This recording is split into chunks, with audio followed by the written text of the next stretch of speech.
Valeria ya está aquí con nosotros, nuestro abogado de cabecera. Ya iba a decir cabacera. También de cabecera. De sala, de comedor, Sí, de de toda todas la partes. casa. Sí, Él es el abogado. ya soy de confianza, gracias. Aquí Exacto. estamos en la sala. Mejor así, de confianza. Valentín Arizabalo, bienvenido, ¿cómo estás? Bien, contento de saludarlos y con un tema interesante.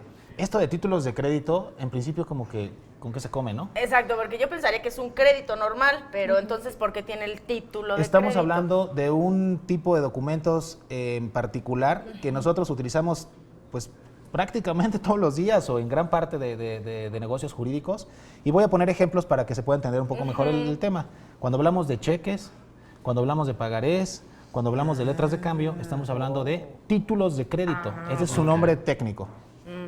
Un título de crédito es un documento que por su naturaleza trae aparejada ejecución. Y explico. Lo que está contenido en el título de crédito se tiene por cierto mientras no se demuestre lo contrario. Pongo ejemplos. Un pagaré. Si yo le debo dinero a alguien y ese alguien me dice, está bien, te voy a prestar el dinero, pero me tienes que firmar un pagaré. Si ese documento llena los requisitos para ser considerado pagaré, o sea, título de crédito, que tenga una promesa incondicional de pago, un lugar de suscripción, el nombre de quien debe, el nombre del acreedor, todos esos requisitos que marca la ley, se tiene como pagaré y se tiene como título de crédito. Y entonces, la deuda que está documentada en el pagaré se tiene por cierta. En principio se tiene por cierta. Y el pagaré, los títulos de crédito, tienen además de esa característica de literalidad, se tiene que estar a lo que diga el documento, de autonomía. En principio, son independientes de cualquier otro negocio jurídico, de cualquier circunstancia que les haya dado origen. Pongo un ejemplo.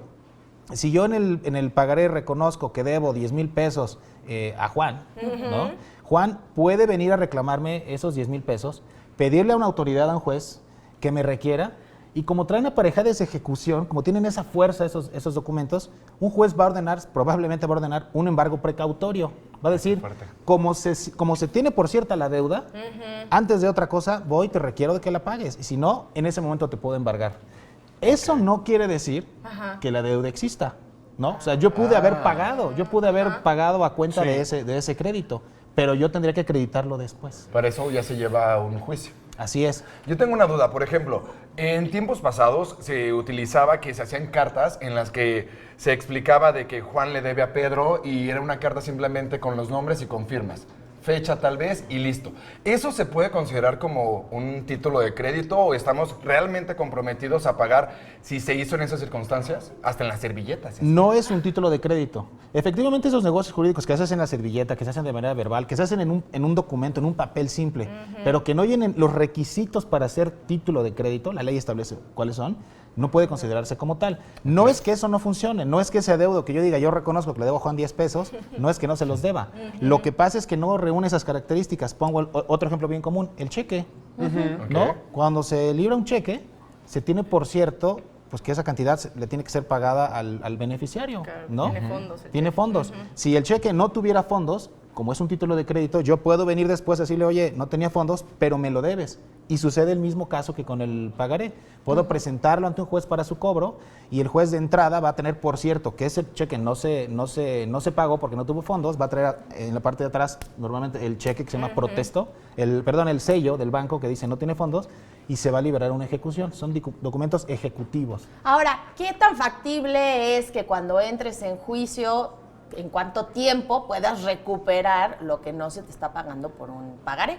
La característica de tener esa ejecución, o sea, de tener esa certeza presuntiva de que se tiene por cierto el adeudo, es lo que genera el embargo precautorio. Entonces yo puedo entrar, embargar de manera precautoria y ya después vemos si me debías o no me debías, pero yo ya tengo algo con lo que voy a asegurar el eventual cobro, ¿no? Entonces es algo que nosotros utilizamos todos los días. Mucha gente los confunde con la letra. O sea, es que me hizo firmar una letra. A veces es un pagaré. Y también checar los tiempos que hay para hacer valer eso, ¿no? Son 3 años para poder iniciar ese tipo de juicios ejecutivos. Ándale. Hay que tener mucho cuidado también con cuidado los con documentos firmar. que firmamos, ¿no? Valente, muchas gracias. Encantado, señores. Que te vaya-